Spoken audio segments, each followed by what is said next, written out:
السلام علیکم ورحمۃ اللہ وبرکاتہ۔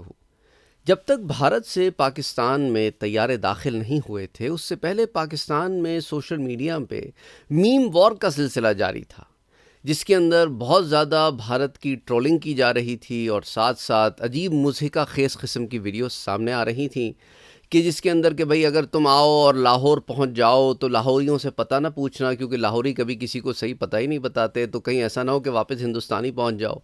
کراچی آؤ تو بھئی تمہارے موبائل فون کے ہم ذمہ دار نہیں ہیں، اپنی بائکس کے اپنے موبائل فون کے تم خود ذمہ دار ہو، چوری چکاری ہو گئی تو ہمیں نہ کہنا، اور دیکھو جب تم کراچی کی سڑکوں پہ نکلو تو پھر اپنے سائیڈ میررز تم نے خود خیال رکھنے ہیں۔ اس طرح کی کچھ عجیب و غریب سی باتیں، اور پھر ہم نے بعض شہروں میں تو آگے گائے کھڑی کر دینی ہے تو پھر تم گائے کو تو کراس کر کے آگے جاؤ گے نہیں۔ اس طرح کی عجیب و غریب سی باتیں چل رہی تھیں۔ پھر ساتھ ساتھ کچھ لوگ جو ہے وہ ہندی اور اردو کے موازنے کے اوپر بھی کہہ رہے تھے کہ بھئی دیکھو اگر یہ یہاں آ گئے تو یار زندگی ہو جائے گی اور زیرہ جیرہ ہو جائے گا۔ تو اسی طرح دیکھیں نا، ہندی اور اردو میں بعض چیزیں بہت مختلف ہیں۔ مثال کے طور پہ ہمارے ہاں چینل کے اوپر بھی کچھ لوگ زے کو ج کی ساؤنڈ سے لکھتے ہیں، تو کبھی پڑھنے میں دقت بھی ہوتی ہے۔ اسی طرح نام ہے زبیدہ، لیکن وہ لکھتے اسے جبیدہ ہیں۔ تو اسی طرح ہندی کے اندر جیسا ہم اردو میں وہ بولتے ہیں نا، پاکستان میں بھی اور انڈیا میں بھی وہی بولتے ہیں جو لوگ اردو بولتے ہیں، لیکن وہ وہاں پہ وے بولتے ہیں۔ اسی طرح بعض چیزوں میں جیسا میں کہتا ہوں کہ بھئی یہ میرا بیگ ہے، وہ کہتے ہیں یہ میری بیگ ہے۔ میں کہتا ہوں یہ میرا گفٹ ہے، وہ کہتے ہیں یہ میری گفٹ ہے، یعنی ہندی میں۔ اسی طرح بعض ایسی چیزیں ہیں جو ہم اردو جب بولتے ہیں تو اس کے اندر ہم ان کے مخارج، پروننسیشن بہت ڈفرینٹلی بولتے ہیں، کیونکہ ہم ان کو، کیونکہ جہاں سے وہ ورڈز آئے ہیں ہم ان کو اسی کی طور پہ استعمال کرتے ہیں۔ بعض فارسی سے آئے ہیں، بعض عربی سے آئے ہیں۔ تو مثال کے طور پہ خواب ہو گیا، اب ہم اسے خواب کہتے ہیں، وہ اسے خواب کہتے ہیں۔ ہم غالب کہتے ہیں، وہ غالب کہتے ہیں۔ تو اب غالب کو خواب آیا، لیکن وہ ہندی میں کہتے ہیں غالب کو خواب آئی۔ تو بہت ساری ایسی چیزیں ہیں جو ہندی میں اور اردو میں بڑی مختلف ہیں۔ زیرہ مثال کے طور پہ میں نے آپ سے کہا، تو وہ اسے یہاں تک کہ جو پیکٹس آتے ہیں نا انڈیا سے امریکہ میں، جب ہم خرید و فروخت کرنے کے لیے جاتے ہیں تو ان کے اوپر بھی جیرہ لکھا ہوتا ہے زیرے کے بجائے۔ تو اسی طرح مختلف اور ڈفرینسز ہیں۔ میں نے آپ سے کل ایک ویڈیو شیئر کی تھی۔ میں اشوک کمار بھارتیہ سینا میں ایک سینئر ادھیکاری ہوں، ایک بھارتی سپاہی کی۔ تو وہ ویڈیو میں نے نا کسی اور کے ساتھ بھی شیئر کی، وہ کہہ رہے تھے کہ جی ہندی اردو سیم ہے۔ میں کہا نہیں، جو لوگ انڈیا میں آپ کو ایسی زبان بولتے نظر آتے ہیں جو ہم پاکستان میں اسے سمجھ پاتے ہیں، وہ ہندی نہیں ہے۔ ہندی سننی ہے نا، یہ دیکھو۔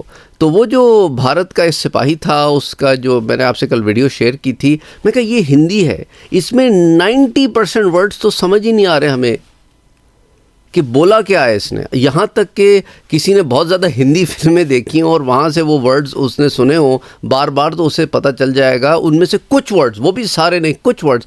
مثال کے طور پہ سینا ہو گیا، سیما بہت سارے لوگوں کو شاید یہ بھی نہ پتا ہو پاکستان میں کہ سیما کسے کہتے ہیں، بارڈر کو کہتے ہیں، سیناپتی، اس طرح کے اور مختلف الفاظ جو ہیں۔ بہت سارے ایسے ورڈز ہیں جو ہم پروناؤنس بھی نہیں کر سکتے، کچھ سنسکرت کے وہ ورڈز ہیں ہمارے پاس، سنسکرت بولی بھی نہیں جاتی۔ تو جو زبان وہ بولتے ہیں انڈیا میں جو ہم پاکستان میں سمجھ پاتے ہیں، وہ ہندی نہیں ہے، وہ ہندوستانی زبان ہے۔ یہ وہ زبان ہے جو وہاں کی موویز میں استعمال ہوتی ہے، جس میں بہت زیادہ اردو ہے اور تھوڑی سی ہندی ہے، اور جہاں وہ گاڑی ہندی بولنا شروع کرتے ہیں وہاں ہمیں سمجھ نہیں آتی۔ تو بیسک کمیونیکیشن اگر وہ ہندی میں نہ کریں، ہندوستانی میں کریں جو اردو سے بہت قریب ہے، تو سمجھ میں آ جاتی ہے۔ اچھا، پرانی فلمیں بھی اگر آپ دیکھیں نا، اس کے اندر بھی آپ کو یہی نظر آئے گا کہ اردو بہت زیادہ استعمال ہوتی ہے، اور ان کے ہاں آج بھی گانوں میں جو اردو میں لکھے ہوئے گانے ہوتے ہیں وہ لوگوں کو مینٹلی ایموشنلی زیادہ اپیل کرتے ہیں۔ اینی وے یہ بات میں نے نہیں کرنی تھی. بات میں نے کرنی تھی کہ کل میں نے آپ سے اس ضمن میں ایک ویڈیوز وغیرہ شیئر کی تھیں کہ وہاں پہ کیا معاملے چل رہے ہیں اور وہ لوگ اس کو کس طرح ڈیل کر رہے ہیں, یعنی ہندوستان میں بھارت کے لوگ یا بھارت میں وہ لوگ جو پتہ نہیں کیوں لڑنا چاہتے ہیں, آئی ہیو نو آئیڈیا. لیکن ساتھ ہی ساتھ میں یہ بھی بتاتا چلوں کہ آپ کو یہ بھی سمجھنے کی ضرورت ہے کہ یہ لوگوں کا لیول کیا ہے. کیونکہ دیکھیں نا, میں نے آپ سے شیئر کیا تھا پریش راول کا وہ پیشاب پینے والی چیز, کہ وہ ایکٹر ہے, لوگ اس کو بہت مانتے ہیں. یہ بھی بڑا مسئلہ ہے انڈیا میں, ایک ایکٹر کو پتہ نہیں کیا سمجھ لیتے ہیں کہ وہ پتہ نہیں آؤٹ آف دس ورلڈ ہے, اس نے شاید پی ایچ ڈیز کو پڑھا دیا ہے, پی ایچ ڈیز بھی اس کے انڈر آتے ہوں گے. اس کو پتہ نہیں کیا سمجھ لیتے ہیں ایکٹر کو, جو ڈائلاگز بولتا ہے, لکھے ہوئے ڈائلاگز بول دیتا ہے بیچارہ, تو اس کو پتہ نہیں کیا سمجھ دیتے ہیں کہ اس میں کتنا اسمارٹ ہے, کتنا انٹیلیجنٹ ہے. اس سے پتہ چل جاتا ہے, وہ کہتا ہے میں اپنا مجھے کسی نے کہہ دیا تو میں نے اگلے دن اپنا پیشاب پینا شروع کر دیا. ہمیں استغفر اللہ العظیم, یعنی غلاظت کی کوئی حد ہوتی ہے. پھر ایک اور بندی کو کسی رپورٹر نے پکڑ لیا, وہ ویڈیو دکھاؤں گا میں آپ کو, کہ یہ جو پریش راول صاحب ہیں یہ اپنا پیشاب پیتے ہیں, تو اس پر آپ کیا کہتی ہیں. وہ بھی فین نکلی پیشاب پینے کی اور وہ باضابطہ کھول کے بتا رہی ہیں ہم پیتے کیسے ہیں.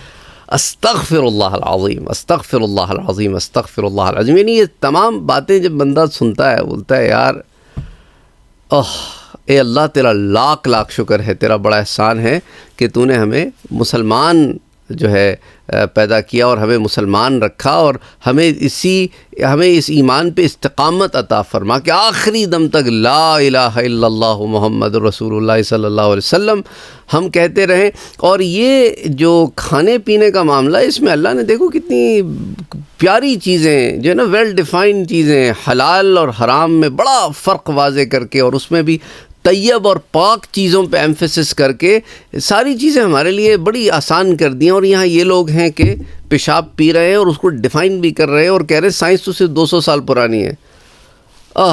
سائنس 200 سال پرانی نہیں ہے. یہ پہلے آپ ویڈیو دیکھیں. یہاں پر پریش راول کہہ رہے ہیں کہ وہ اپنا یورین پیتے ہیں اور اس کی وجہ سے وہ ٹھیک ہوئے, تو آپ کا اس پر کیا کہنا ہے؟ میرا یہ کہنا ہے کہ بہت لوگوں کو پتہ نہیں ہے, یہ اگنورینس ہے کہ پتہ نہیں ہے کہ یورین پینا, یورین موتر کو آمرولی کہتے ہیں, یہ ایک مدرا ہے ہٹھ یوگ میں, جو میں نے بھی کی ہے, پریکٹس ہم نے سب کی ہے یہ, اور یہ بہت مہتوپورن ہے. پر اس میں بہت ضروری بات یہ یاد رکھنے کی ہے کہ پورا موتر نہیں پیا جاتا, اس موتر کا کچھ ایک حصہ ہوتا ہے صرف جو پیا جاتا ہے, بیچ کا حصہ ہوتا ہے, اس کو امرت کہتے ہیں. اور وہ آپ کو اینٹی ایجنگ, جو بھی لوگ بات کر رہے ہیں, یہ اینٹی ایجنگ میں بھی ہیلپ کرتا ہے, رنکل فری بھی کرتا ہے. تو it's an amazing thing apart from health, you نو.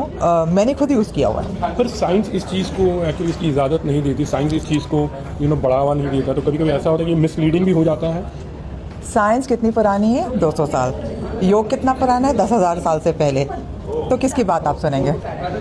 تو you are supporting this. Of course I support yoga, I love yoga, definitely.